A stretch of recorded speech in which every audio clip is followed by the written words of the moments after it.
하나님의 말씀은 에스겔서 47장 6절에서 10절 중반절까지입니다. 에스겔서 47장 6절부터 10절 중반절까지입니다.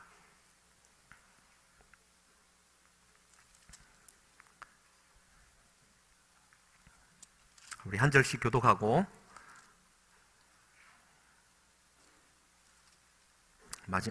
한 절씩 교독하시겠습니다. 그가 내게 이르시되 인자야 내가 이것을 보았느냐 하시고 나를 인도하여 강가로 돌아가게 하시기로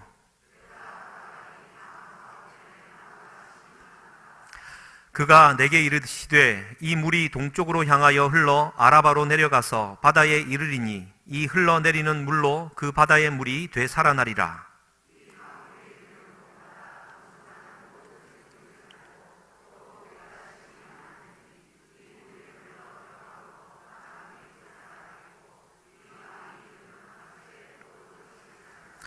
함께 읽겠습니다.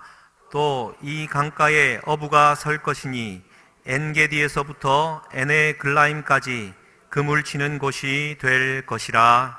아멘. 시간 성가대가 하나님께 찬양으로 영광을 돌리겠습니다.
감사드립니다.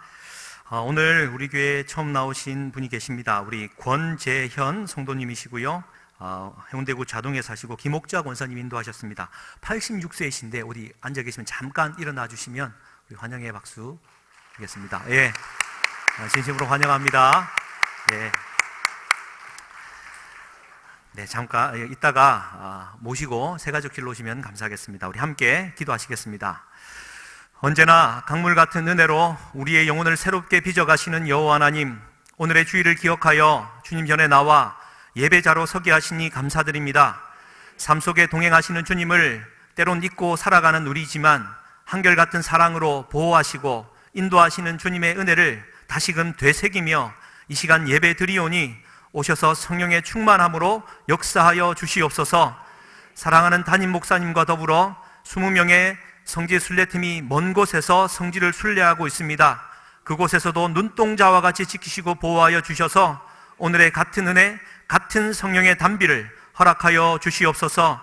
오늘 주예전에 새로 나오신 권재현 성도님이 있습니다. 하나님의 나라에 들어오는 영광이 있게 하여 주시고 생명책에 그 이름을 써주셔서 구원의 기쁨을 맛보는 아름다운 생이 되도록 축복하시며 노년의 삶이 더욱 주님을 만나 아름다운 인생이 되어지도록 기쁨이 넘치는 삶이 되도록 축복하여 주시고 은혜를 더하여 주시옵소서. 오늘 주님 전에 나오며 주신 복을 구별하여 주님 앞에 바친 손길들이 있습니다. 드릴 수 없는 상황에서도 주님의 것이기에 주님의 은혜가 넘쳐 감사하는 마음으로 드리는 손길이 있습니다. 혹 주님의 은혜에 또한 복에 만족하며 감사하며 주님의 것을 따로 구별하는 손길도 있습니다. 주님, 우리의 있고 없음을 떠나 어떠한 형편 속에서도 우리 주님께 드릴 것이 있어 감사합니다. 주여, 가만두지 마시고 하늘 문을 여시사 신령한 복과 땅에 기름진 복을 주시되 현재보다 1000배나 더한 복으로 채우시고 누르고 차고 흔들어 넘치도록 채우시는 복으로 화답해 주실 줄 믿습니다. 더불어 이 예물이 쓰이는 곳마다 생명이 살아나는 역사가 있게 하여 주시고 죽어가던 것들이 살아나는 아름다운 하나님의 나라의 역사가 오병이어처럼 곳곳에서 일어나게 하여 주옵소서. 잠옷실에서 드리는 예배, 또 먼 곳에서 온라인을 통해 예배 실황을 통해 마음을 담아 예배 드리는 지체들에게도 동일한 은혜와 역사가 있게 하여 주옵소서. 무엇보다 오늘 예배 드리러 나온 이 지체들을 사랑으로 안아주시고 품어주시사 어린아이에서 장년 노년에 이르는 온 성도들이 오늘 받을 주님의 은총을 기대하오니 부어주시옵소서. 오늘의 말씀을 통하여서도 함께 공감하고 성령의 인도하심을 따라 영혼이 새로워지고 복된 인생이 되어 우리를 통해 하나님 마음껏 일하시는 통로가 되게 하여 주옵소서. 예수님의 이름으로 축복하며 기도드리옵나이다. 아멘.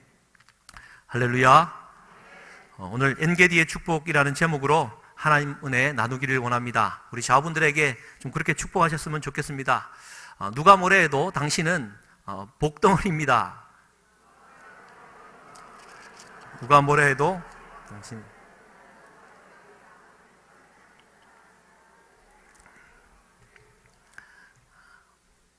예, 오늘은 축복이라는 말에 담긴 것처럼 좀 복된 인생이 되었으면 좋겠고, 그러니까 기복 신앙이 아니라 하나님은 원래 우리에게 복 주시기를 원하시기 때문입니다. 조선일보 논설위원이었던 고 이규태 선생님의 한국인의 의식구조라는 책에 의하면 이런 일화를 소개합니다. 1984년도 LA 올림픽 폐막식 때 한국에서는 이제 다음해 1988년도 서울 올림픽을 홍보하고자 당시 그 국궁 전문가였던 67세의 김철웅이라는 한 할아버지를 LA로 보내게 됩니다. 폐막식 장면에서 여러분 한번 보셨는지 모르겠습니다. 원래 활이라는 게 양궁과 국궁으로 나뉘는데, 양궁이라는 것은 이제 그 가늠 장치가 있어가지고 실력의 그 장치가 합쳐지는 그러한 기능이 있다고 한다면, 여러분 아시다시피 국궁은 대나무 하나에 줄 하나 달아놓은 겁니다. 그걸 이제 전 세계가 지켜보는 가운데에 김철웅 이 국궁 전문가가 50m, 100m 막 쏘는데 명중을 하는 겁니다. 그러니까 세계가 다 놀라기도 했지만 그 자리에 있었던 그 27살의 독일 알베르트라는 청년이 그냥 감동을 받은 겁니다. 인생을 걸어야 되겠다 생각을 했고, 그 김철웅 씨를 통역을 세워가면서 끝까지 쫓아다녔답니다. 안 된다 해도 끝까지 받아달라 해서 어쩔 수 없는 상황에 그러면 가자라고 했고, 한국으로 혈혈단신으로 27살의 독일 청년은 한국으로 옵니다. 김철웅 그 전문가 밑에서 2년을 배우다가 끝내 한 가지 깨달음을 깨우치지 못하고 되돌아갔다라는 일화입니다. 그 한 가지 가르침이라는 것은 그거였습니다. 활을 시위를 당겨서 당기고 있으면 김철웅 스승이 말합니다. 팔에 힘 빼. 그 힘껏 당겨야지만 되는, 그러니까 유럽식 사고 구조를 가졌던 이 알베르트에게 팔에 힘을 뺀다라는 것 자체가 전달이 안 됐습니다. 야, 활은 팔에 힘으로 당기는 게 아니야. 힘 빼. 못 빼. 힘 빼. 안 빼.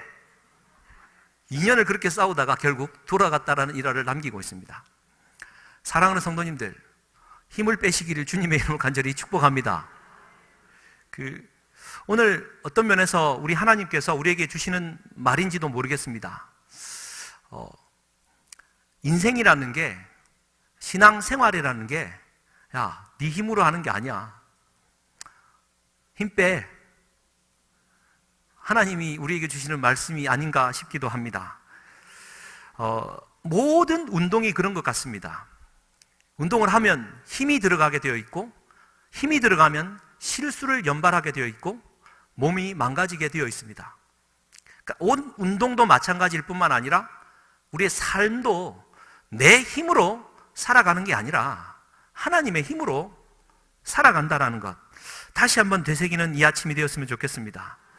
지난 11월 1일 11월 월삭 새벽 기도회를 통해서 하나님께서 우리 담임 목사님을 통해 우리에게 주신 핵심 메시지가 이겁니다. 힘 빼. 모세나 사도 바울이 제3의 인생을 살아갈 수 있었던 것은 하나님 앞에서 힘을 뺐기 때문이다. 모세가 그러하지 않습니까? 40살까지는 모든 게 내 힘으로 가능했던 왕자였고, 광야로 나왔던 40부터 80까지의 삶은 내가 쫓기는 삶이었지만 그래도 내가 무언가를 할 수 있는 자다라는 마음으로 살았지만 80부터 120세까지는 하나님 앞에 내가 전혀 쓸모없는 자구나, 깨달음이 있었을 때 비로소 하나님이 쓰셨고, 내 힘으로 일할 때 그 이상의 것을 하나님이 하셨다라는 것이죠. 제3의 인생, 모세의 인생 되어야 되지 않겠습니까? 조금 고급진 언어로 표현한다면 I am everything, 내 힘으로 모든 것이 가능합니다 라는 삶에서 막상 살아보니 내 힘이 별게 아니거든요.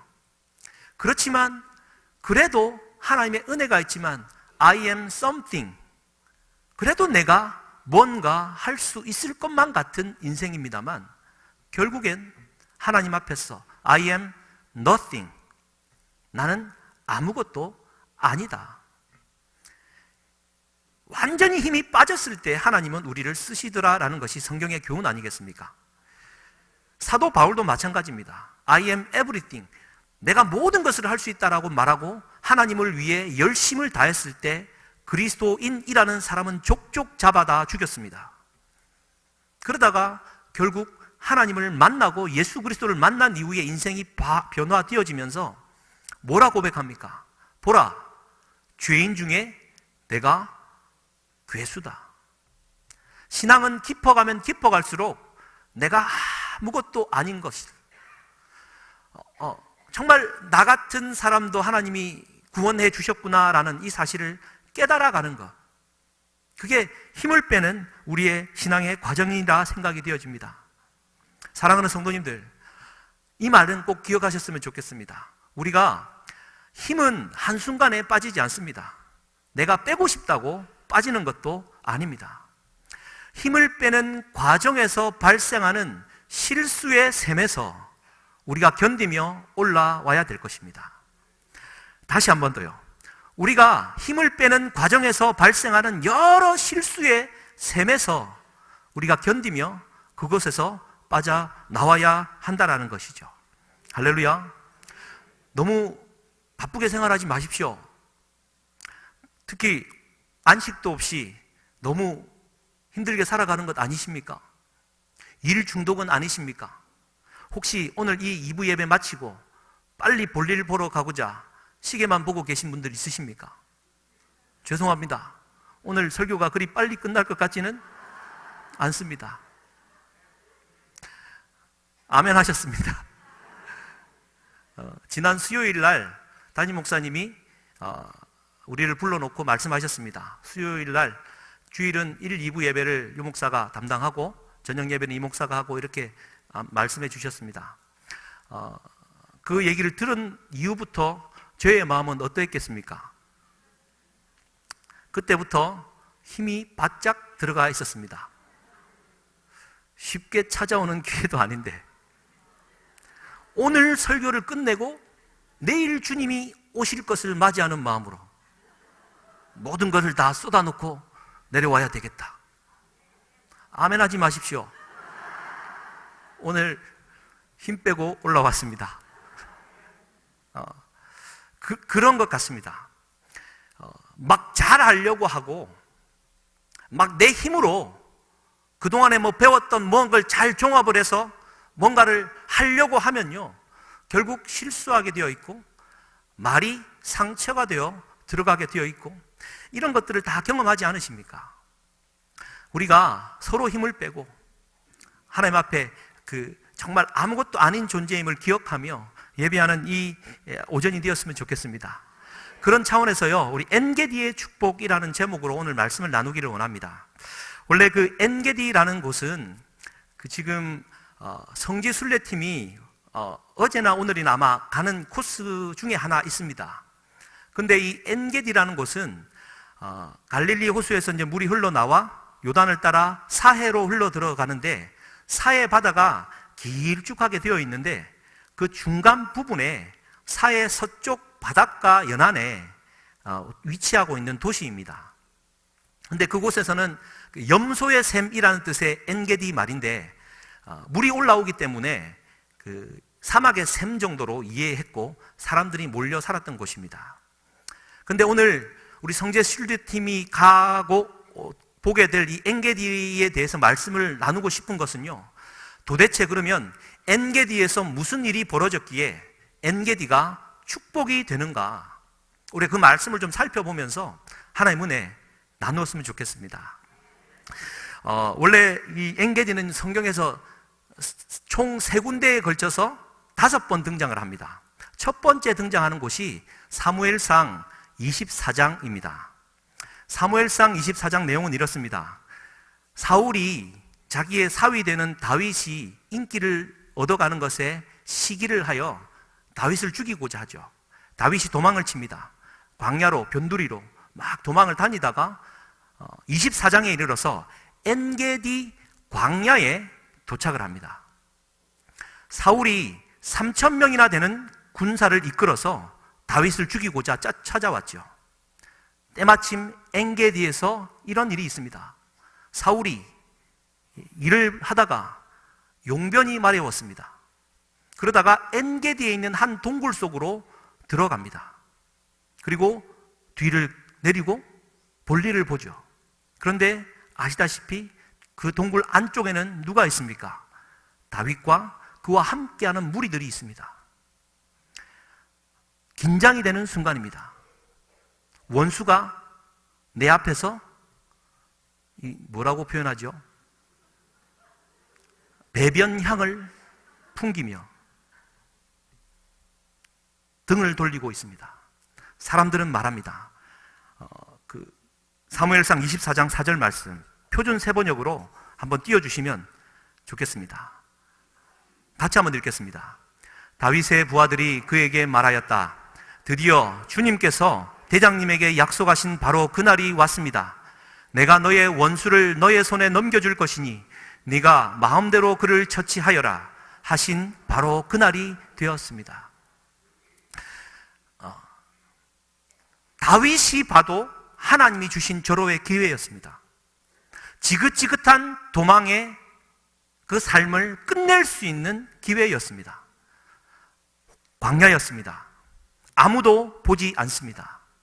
무질서가 난무한 버려진 땅 황무지에서 나를 옹호하는 사람들만 보고 있습니다. 다윗은 칼을 꺼내 들었습니다. 사울의 뒤까지 찾아갔겠죠. 칼을 들었습니다. 베지는 못합니다. 그러나 그의 옷자락을 베어버립니다. 그의 옷자락을 베어온 것으로 말미암아 다윗은 괴로워했다라고 성경은 기록합니다. 사랑하는 성도님들, 이 장면에서요, 다윗은 여전히 힘을 빼지 못하였습니다. 칼을 내어 든 것 자체에 괴로워했던 다윗, 죽이지는 않았지만 옷자락만 벤 것만으로도 괴로워했던 다윗은요, 아직까지 힘을 빼지 못하고 그만 실수를 범하고 말았습니다. 물론 뒷사람들 죽이지 않고 같이 쫓겨야 되니까 그 사람들 마음 달래기 위하여 옷자락이라도 벤 것으로 이해할 수도 있습니다만, 다윗은 분명 실수를 한 것입니다. 그렇지만 실수는 하였지만 다윗의 마음 중심에는 하나님의 질서를 어지럽히지 않으려는 자기의 힘의 질서를 죽인 다윗의 결단이 아름답게 남아 있는 것입니다. 동굴 안에서 지었다라는 다윗의 시편이 57편입니다. 엔게디 동굴이죠. 이것도 말씀 한번 띄워주십시오. 제가 한번 읽어드리겠습니다. 눈으로 한번 보십시오. 다윗의 마음으로 제가 한번 읽어드리겠습니다. 1절과 7, 8, 9, 10, 11절입니다. 참으로 하나님, 나를 불쌍히 여겨 주십시오. 불쌍히 여겨 주십시오. 내 영혼이 주님께로 피합니다. 이 재난이 지나가기까지 내가 주님의 날개 그늘 아래로 피합니다. 하나님, 나는 내 마음을 정했습니다. 나는 내 마음을 확실히 정했습니다. 내가 가락에 맞추어 노래를 부르겠습니다. 내 영혼아 깨어나라. 검은고야 수금아 깨어나라. 내가 새벽을 깨우련다. 주님, 내가 만민 가운데서 주님께 감사를 드리며 문나라 가운데서 노래를 불러 주님을 찬양하렵니다. 주님의 한결같은 그 사랑, 너무 높아서 하늘에 이르고 주의 진실하심 구름에까지 닿습니다. 하나님, 주님은 하늘 높이 높임을 받으시고 주님의 영광 온 땅 위에 떨치십시오. 다윗의 마음입니다. 아마 우리는 추측할 수 있기를 옷자락을 베고 난 다음에 아차 했던 다윗은, 하나님, 내가 마음을 정하였습니다. 주님을 찬송하겠습니다. 칠흑과 같은 어둠 동굴 아니겠습니까? 3000년 전의 일입니다. 촛불이 있습니까? 뭐가 있습니까? 아무도 보지 않는 그곳에서 다윗은 하늘 높이 올려지신 궁창 위에 궁창보다 더 높으신 하나님을 찬송하고 있습니다. 아무도 보지 않는 홀로 있는 시간에 여러분들은 뭘 하십니까? 하나님을 찬송할 수 있고 하나님을 느낄 수 있으신지요?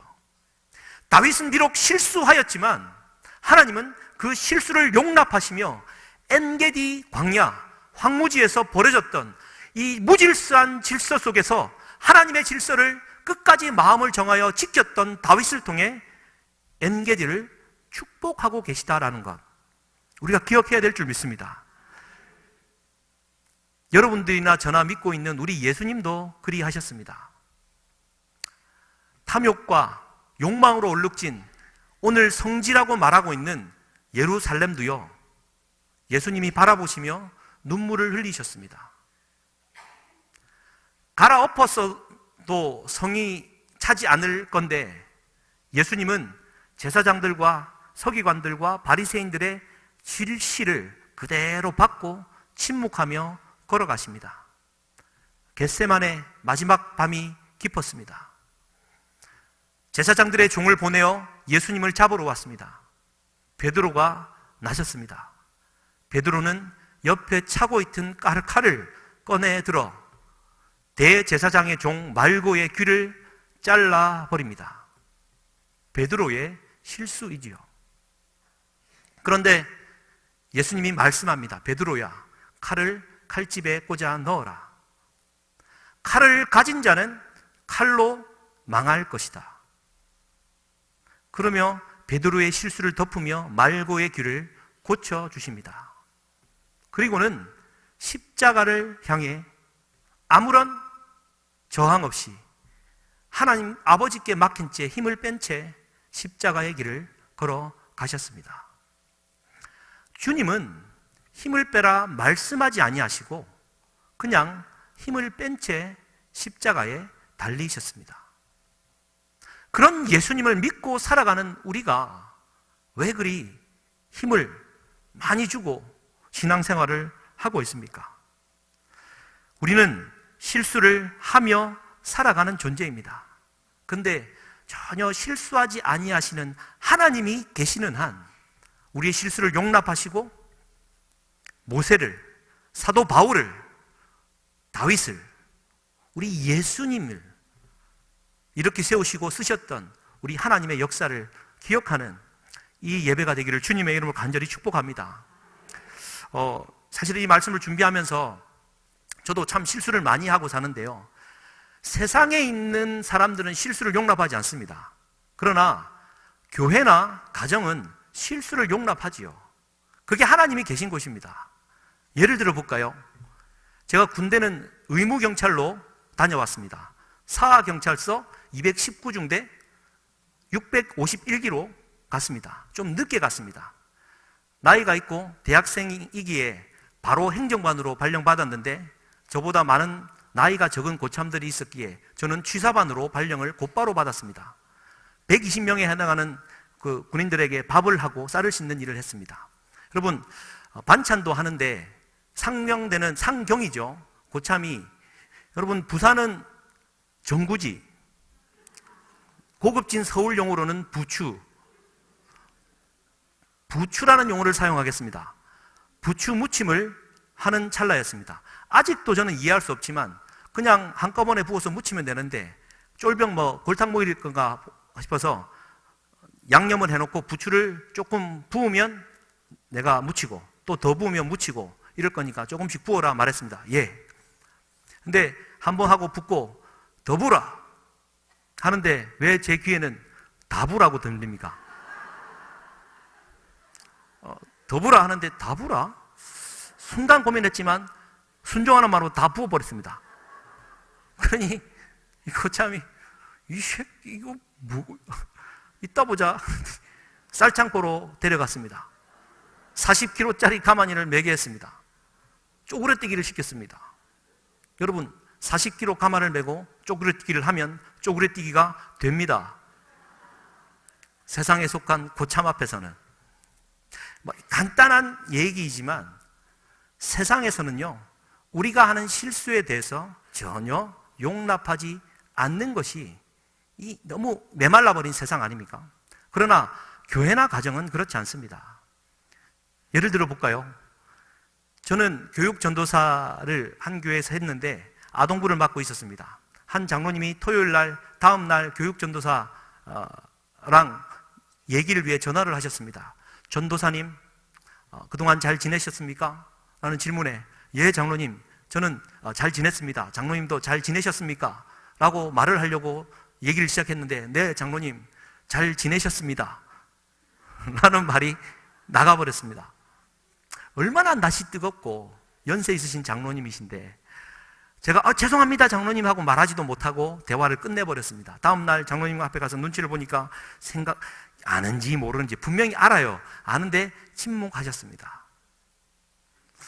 혹시 이 방송을 들을지 모르겠지만 죄송합니다 장로님. 그런데 작은 실수에도 용납할 수 있는 그러한 장로님이 있는 교회는 행복한 교회입니다. 요 정도 실수는 감이 없었겠죠. 전임 전도사 때의 일입니다. 전임 전도사가 되어지면 부목사님과 함께 교구를 맡습니다. 그럼 교구에 해당하는 장로님들이 계십니다. 때마침 제가 담당하던 육군 대령으로 예편하신 장로님과 권사님 가정에 신방을 담임 목사님과 함께 다 갔습니다. 미리 얘기는 아니 하시지만 우리도 마찬가지죠. 담임 목사님 설교하시고 담당 교구 목회자가 기도 인도를 합니다. 아니나 다를까 저를 시키셨습니다. 저는 긴가민가 하며 기도를 준비했었습니다. 근데 지금은 여러분 제가 기도를 조금 자연스럽게 합니까?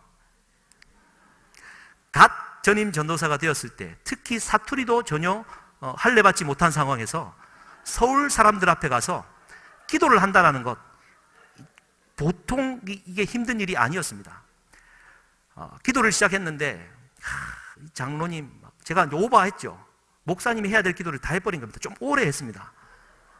버벅거리면서 장로님 막 건강 막 우리 저기 권사님 막 뭘 하고, 두 아들 기진 형제 막 앞으로 신학, 막 앞으로 길 축복, 두 선 기선 일본에 있지만 제가 얼굴은 못 봤지만 하나님 축복하시대. 해피는 왜 그때 기선자매한테 성경에 좋다는 여자는 다 떠오르는 겁니까? 사라처럼 열국의 어미가 되고 에스더처럼 민족을 구원하고 룻처럼 시어미를 따라가는 그리고 마리아처럼 성령을 품는 막 온갖 얘기를 다 했습니다. 어떻게든 기도를 마쳤습니다. 목사님의 설교가 시작되었고 목사님의 설교를 마치고 기도가 길게 되었습니다. 아차 싶었습니다.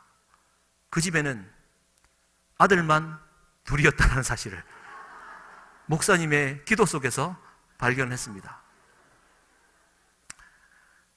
눈을 뜯고 땅바닥이라도 들어가고 싶은데 산의 진미가 차려진 그 밥이 넘어갔겠습니까? 어쨌든 밥을 먹고 장모님 죽을 죄를 졌습니다. 괜찮다. 권사님 죽을 죄를 졌습니다. 권사님 이제 말이 더 아름답습니다. 전도사님이 실수했기 때문에 목사님이 2배로 더 기도해 주셨지 않습니까? 우린 2배의 복을 받았습니다. 할렐루야. 우리 담임 목사님도 위로하셨습니다. 그래, 유전도사, 하나님이 우리의 기도를 있는 그대로 다 들으시는 분이면 큰일 났겠지만 하나님도 알아서 걸러 들으시는 분이니까 괜찮다. 사실은 그때 이후로 낙심을 많이 했지만 우리 지난 수요일 말씀처럼 얼굴에 금강석을 까는 계기도 되었습니다. 일부 때도 했지만 안 하려고 했다고 합니다. 교회는 우리가 끊임없이 실수를 범하는 곳이어야만 되고요. 끊임없이 실수를 범하는 그러한 성도들 향하여 참아주고 실수의 샘에서 올라올 때까지 기다려주고 용납하는 것이, 이게 아름다운 공동체요, 하나님 아버지가 우리를 향한 마음 아니겠습니까? 너무 힘주고 사지 마십시오. 힘을 자꾸 빼는 연습을, 그 속에서 벌어지는 실수에 대해서 나를 용납하시는 하나님을 기대해야 됩니다. 몇 주 전에 저희 아버지가 왔다 가셨죠. 간증한 이후에 아버지는 정말 천국의 삶을 살고 계십니다. 내 평생 어디에 언제 단위 한번 서보겠느냐. 근데 여러분, 제가 저희 아버지를 화형으로 번제로 올려드릴 법한 적이 있었습니다. 23살에 아버지가 이제 조선 선박 수리업하면서 페인트 칠을 이제 아르바이트를 하는데 제가 이제 군대 가기 전이라 아르바이트 하고 있었습니다. 여러분, 저는 운동은 조금 하지만 다른 부분에 있어서는 굉장히 어설픈 사람입니다. 그러니까 뭘 부탁을 잘 하지 마십시오. 왜 그러냐면 페인트 칠을 하면 신나를 붓고 페인트 통이 담겨 있으면 위에서 아버지가 용접을 하고 있었습니다. 그러면 당연히 피해 가야죠. 아무 생각 없었던 저는 페인트 칠 내 패턴대로 앞에서부터 쭉 하니까 그 밑에 있었습니다. 아니나 다를까 불통은 여지없이 튀어서 그 페인트 통 안에 떨어졌습니다. 불이 확 일어났습니다. 순간 얼어붙기 시작했고 몸에 힘이 바짝 들어갔습니다. 그때 하늘로부터 아버지의 목소리가 들립니다. 덮어라! 근데 그 덮어라는 소리가 왜 엎어라로 들립니까? 엎어라! 몸에 긴장을 하니까 엎어라? 그러고 보니까 이 페인트 통을 쫙 들어가지고 탁 엎으면 공기가 차단되어 끄질 것만 같았습니다. 순종하는 마음으로 페인트 통을 드는 순간 아차 싶었습니다. 너무 무거웠고 내 생각과는 다르게 액체는 흘러 넘쳤고, 조선소는 비스듬하게 되어 있지 않습니까? 페인트가 빠레로 쫙 흘러가면서 불길은 쫙 치솟으면서요, 그 불길을 아직도 생각납니다. 얼마나 아름답던지요.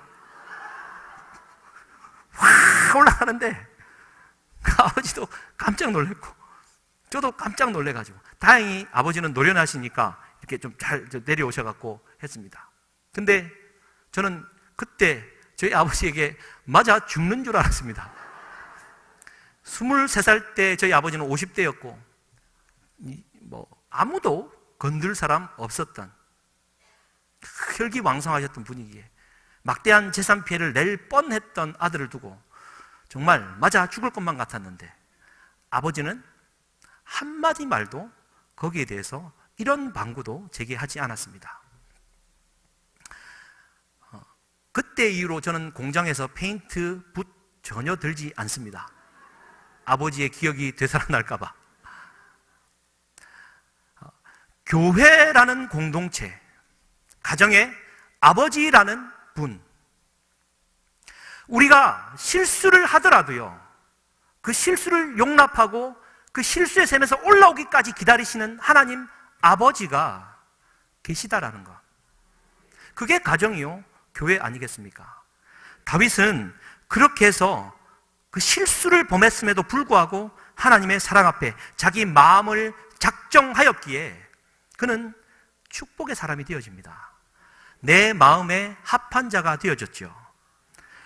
그래서 엔게디에서 벌어진 일은 다윗의 칼을 꺼내들어 옷자락을 잘라낸 실수에도 불구하고 하나님을 향한 하나님의 질서에 순복하고자 했던 그 마음을 주님 어여삐 보시고 그 아들 때에 엔게디에서 무슨 일이 벌어지는 줄 아십니까? 그 아들 솔로몬은 이렇게 아가서 1장 14절에서 노래합니다. 한번 띄워주시면 같이 한번 읽겠습니다. 시작. 나의 사랑하는 자는 내게 엔게디 포도원의 고벨화 송이로구나. 아멘. 여러분, 그냥 읽을 것이 아닙니다. 엔게디 황무지, 광야라고 첫 등장을 했던 그 땅은요, 다윗의 순종으로 말미암아 엔게디 포도원으로 등장합니다. 우리가 우리 자녀에게 황무지와도 같은 인생을 일구어내고 포도원과 같은 것을 주기를 원하십니까? 그 일을 위해 있는 힘껏 여러분의 삶을 소모시켜가면서 살아가고 있지는 않습니까?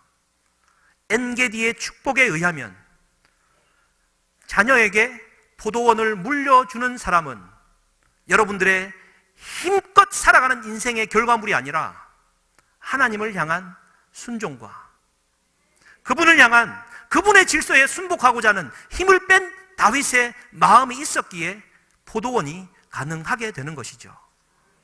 오늘날 교육도 마찬가지입니다. 자녀에게 내가 살아보니 요런 과정을 통해서 가면 너는 어느 대학을 들어가고 어느 대학 졸업하게 되면 어느 기업을 들어가 복된 인생을 살게 될 것이다 진단해 줍니다. 이런 표현을 써서 죄송합니다. 다 개뻥입니다. 이런 말을 써도 될 만큼 오늘날 교육 사업은요, 교육이 사업화가 되어가지고 아이들을 대상으로 돈 벌어 먹는 시절이 되어버린 겁니다. 속지 마십시오.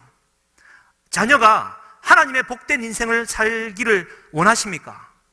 하나님 앞에 힘을 빼시고 하나님의 순복하는 삶을 살아갈 때 하나님이 광야와 같은 인생을 포도원의 인생으로 바꿔주신다는 것 우리가 기억했으면 좋겠습니다.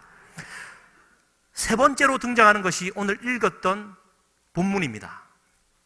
에스겔 47장입니다. 에스겔이 본 환상입니다. 하나님이 보여주십니다. 성전 동쪽에서 물이 흘러나옵니다. 그 물은 흘러내려가 강을 따라 흘러가는데 발목에 차오르고 무릎에 차오르고 허리에 차오르고 사람이 감히 건너지 못할 생명으로 풍성한 아름다운 큰 강이 되어집니다. 그때 오늘 8절 말씀에 기록되어져 있죠. 이 물이 동쪽으로 향하여 흘러 아라바로 내려가서 바다에 이르리니 이 흘러내리는 물로 그 바다의 물이 되살아나리라.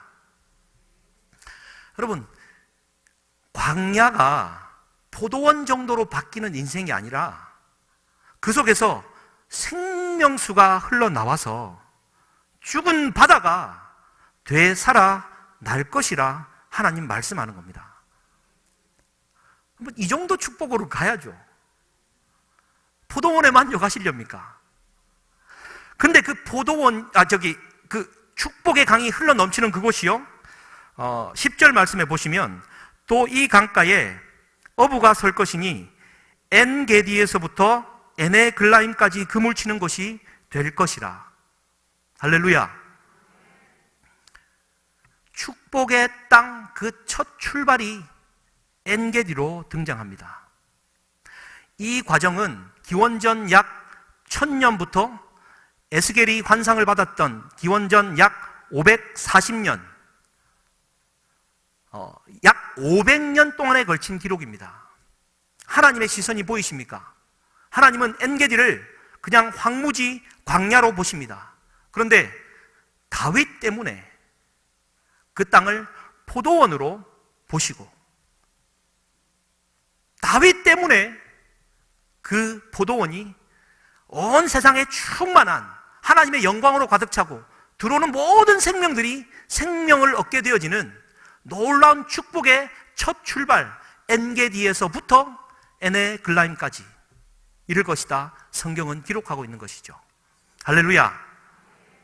이런 엔게디의 축복이 사랑하는 성도님들 가정마다 일어날 수 있기를 주님의 이름으로 간절히 축복합니다. 우리 말씀을 좀 마무리하면서요, 그렇습니다. 아담이 죄를 범하고 난 다음에 땅이 저주를 받습니다. 엉겅퀴를 내지요. 근데 다윗이 하나님께 순복함으로 말미암아 엔게디가 광야의 땅, 저주의 땅에서 축복의 땅으로 변화되어집니다. 이 모든 과정들이요, 인간과 함께하는 것이죠. 제가 평생의 모토로 살고 있는 한 이야기가 있습니다. 우리 교회에 와서 처음으로 한번 했던 말씀인데요, 인도의 성자 썬다싱은 그 산맥을 넘어다니며 복음을 전하는 인도의 성자였습니다. 그의 설교는 늘 자연 만물에 관한 이야기죠. 한 번은 그의 책에 이런 예화가 등장을 합니다. 산을 넘다가 보니까 산불이 저절로 났습니다. 불이 타오르고 있고 나무에 불이 붙어 쭉 나무에 보니까 높은 곳에 새 둥지가 하나 있었습니다. 불은 끊임없이 타올랐습니다. 썬다싱의 생각에 그걸 보고 있다가 또 보니까 위에 어미새가 빙글빙글 돌고 있는 겁니다. 아마 어미새겠지. 새끼가 불타 떨어지면 어미새는 날아가겠거니 안타깝구나 생각을 하고 있는데, 불이 나무의 가지까지 올라갔고 새 둥지가 바닥으로 떨어지는 순간 돌고 있던 어미새는 여지없이 새 둥지를 향하 내리꽂히면서 함께 불타 죽더랍니다. 동물의 세계가 그러합니다. 어떤 면에서는 인간의 욕망과 탐욕 때문에 불바다가 되어버린 더러워진 이 땅 가운데에 주님 오셔서 우리를 위해 함께 죽어도 모자라는데 우리를 살려놓고 그분이 죽으심으로 말미암아 이 저주의 땅이 축복의 땅으로 변화되어져 오늘 우리가 살아가고 있는 것은 아닌지요. 그렇습니다. 하나님은 결코 실수함이 없으십니다.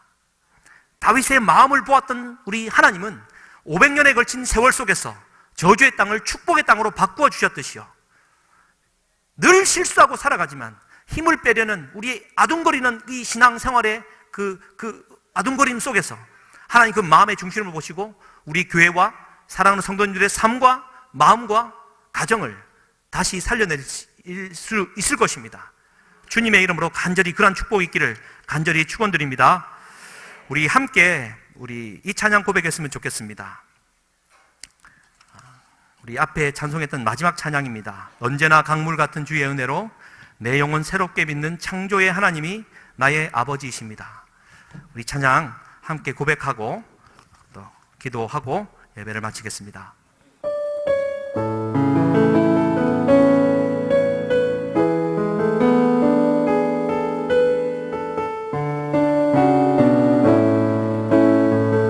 언제나 강물 같은 주의 은혜로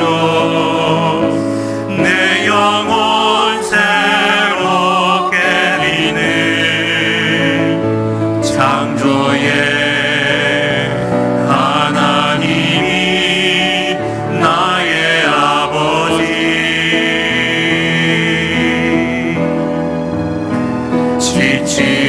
상한 마음 삼해 주시고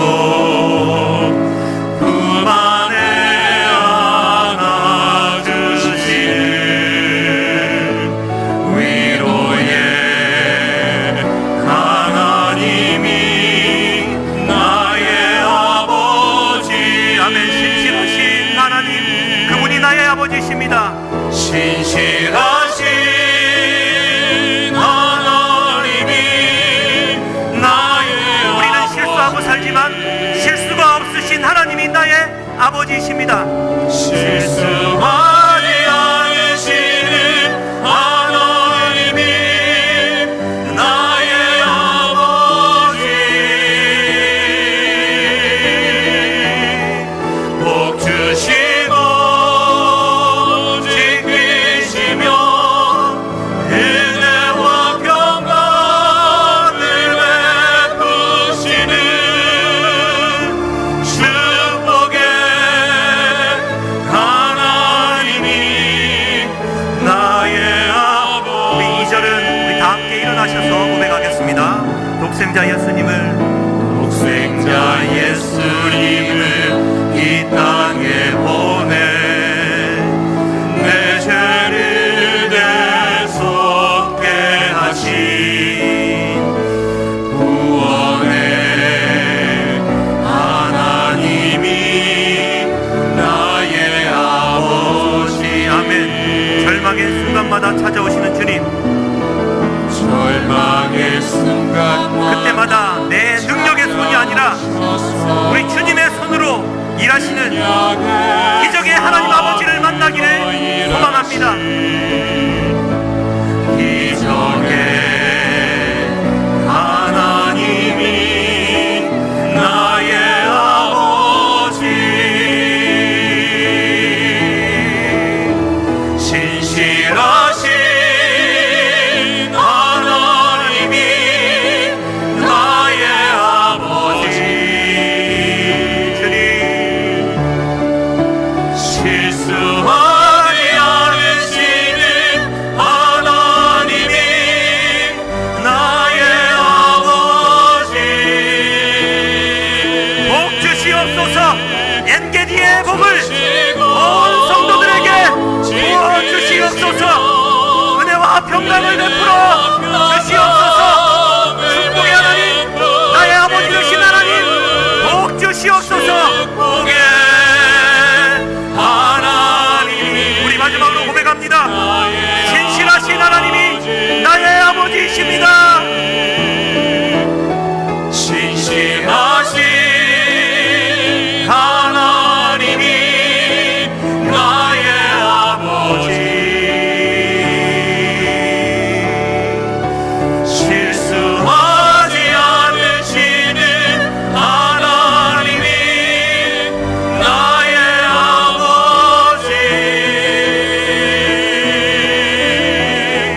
복 주시고 지키시며 은혜와 평강을 베푸시는 축복의 하나님이 나의 아버지. 우리 다 함께 중보하며 기도합시다. 살아계신 하나님, 힘을 뺀 한 주가 되기를 소망합니다. 내 인간적인 육신의 힘을 빼고 하나님의 성령의 힘으로 살아가는 한 주가 되기를 소망합니다. 주여, 3번 부르짖고 기도하시겠습니다. 주여, 주여, 주여. 살아계신 하나님 아버지여, 감사합니다. 하나님, 이전까지 내 힘으로 살아왔던 나의 인생에 전환점이 있게 하여 주시옵소서. 다윗처럼, 하나님 베드로처럼 아버지 하나님 실수하는 인생이 되지 않기를 소망하오니 오늘의 교훈 삼아 엔게디에서 벌어졌던 축복의 삶이 우리의 생활에서도 일어나게 하여 주시고, 한 주간의 삶이 내 인간적인 계획과 하나님의 욕망과 하나님의 욕심 속에 찌들어 실패하였다가 돌아오는 삶이 아니라 하나님 앞에 작정하여 이미 하나님 마음 앞에 마음을 내어드리며 한 주간의 삶을 승리케 하여 주시옵소서. 육신의 질병과 투명주의 있습니까? 하나님 전에 나아가 주님의 뜻에 합당한 삶을 살아갈 때에 엔게디의 축복과 죽어가는 물이 살아나는 역사가 일어나게 하여 주셔서 엔게디의 축복의 역사가 우리 가운데 일어나게 하여 주시옵소서. 사랑하는 성도님들의 삶 속에 일어나게 하여 주시옵소서. 복 주시고 결단하는 신실한 믿음의 종들의 심령마다 엔게디의 물이 흘러들어가 생명이 살아나는 놀라운 생명의 방주가 되어지는 구원의 역사가 일어나게 하여 주시옵소서. 하나님 감사합니다. 살아계신 하나님 감사합니다. 오늘도 예배드리며 결단하며 기도하며 주의 전을 나아갑니다. 한 주간의 삶이 다윗이나 베드로가 범했던 실수에서 벗어나 다윗처럼 때론 실수한다 할지라도 그 마음의 중심은 늘 하나님과 함께 하기로 다짐하는 신실한 믿음의 종들의 결단과 그 마음과 가정 위에, 주의 몸된 교회 위에 엔게디의 축복이 함께하기를 간절히 소망하오니 주여 역사하여 주시옵소서. 이제는 생명 다하여 우리를 위해 목숨 내어주신 우리 주시 예수 그리스도의 은혜와 함께 죽기로 작정하며 아들을 내어주신 하나님 아버지의 놀라우신 사랑하심과 성령님의 위로 교통 충만케 하시는 역사가 이제 실수하지 아니하시는 하나님 아버지 앞에 실수한다 할지라도 힘을 빼고 주님 앞에 결단하며 주님 앞에 순복하며 살기로 다짐하는 신실한 믿음의 종들의 그 마음 위에 이 자리에 예배드리는 온 성도들 머리 위에와 가슴 위에 이제로부터 영원토록 함께 하시기를 간절히 축원하옵나이다. 아멘.